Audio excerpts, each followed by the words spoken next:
అబద్ధపు హామీలతో కాంగ్రెస్ రైతులను మోసం చేస్తుందని ఎన్నికల సమయంలో రైతు భరోసాగా 15,000 అందిస్తామని చెప్పి 12,000కు కుదించి అన్నదాతలకు మొండి చేయి చూపిన కాంగ్రెస్ ప్రభుత్వంపై Kothakota BRS party బగ్గుమంది.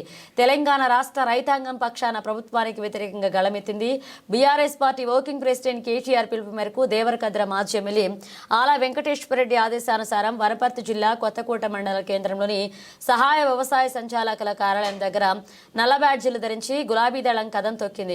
Congress party ఎన్నికల మేనిఫెస్టోలో పొందుపరిచిన విధంగా రైతు భరోసా సక్రమంగా అమలు చేయాలని డిమాండ్ చేసింది.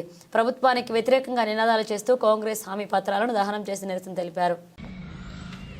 మనకు పోయిన సంవత్సరాల క్రితం అధికారంలో రావడానికి అడ్డగోలు వాగ్దానాలు చేసి ఆ రోజు మేము వస్తే డిసెంబర్ 9కి 15,000 ఎకరాకి ఇస్తామని మోసం చేసి ఈరోజు 12,000కే కుదించి ఫస్ట్ 10,000 అన్నారు, మళ్ళీ 12,000 అని చెప్పి కుదించి మళ్ళీ అది కూడా షరతులు విధించి 12,000 కుదించి ఇస్తామన్నటువంటి 12,000 కాదు, మీరు ఎన్నికల్లో ఏ విధంగా అయితే రైతులను మోసం చేసి 15,000 ఇస్తామన్నారో ఖచ్చితంగా ప్రతి ఎకరాకు 15,000 భరోసా ఇవ్వాల్సిందే.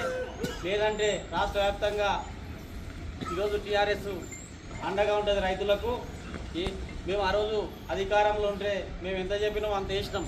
ఈరోజు మీరు అధికారంలో మేనిఫెస్టోలో పెట్టి సంవత్సరం పొడుగునా రైతులను ముంచి ఇస్తామని ఈరోజు అవే డబ్బులు ఇవ్వకుండా 1 ఇయర్ తర్వాత మళ్ళీ దాన్ని ఒక 3,000 తగ్గించి 12,000కి ఇస్తామంటే రైతులను మోసం చేసినట్లే. మీరు అధికారం మేనిఫెస్టో అంటే ఏం చెప్పింది ఆ రోజు? ఇది ఒక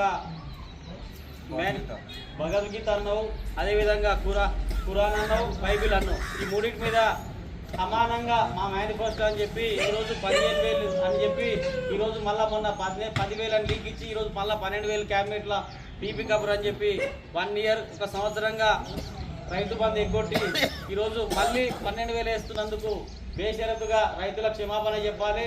అదేవిధంగా ఈ కొత్తకోట మండల కేంద్రంలో ఆల వెంకటేశ్వరరెడ్డి ఆదేశారం ఈరోజు ఏవో గారికి నిరపత్రం ఇవ్వడానికి రావడం జరిగింది. మండల పార్టీ నాయకులు, మున్సిపాలిటీ నాయకులు అందరూ ఈరోజు కార్యక్రమంలో పెద్ద ఎత్తున పాల్గొన్నందుకు అందరికీ ధన్యవాదాలు తెలియజేస్తూ నాకు ఈ అవకాశం ధన్యవాదాలు.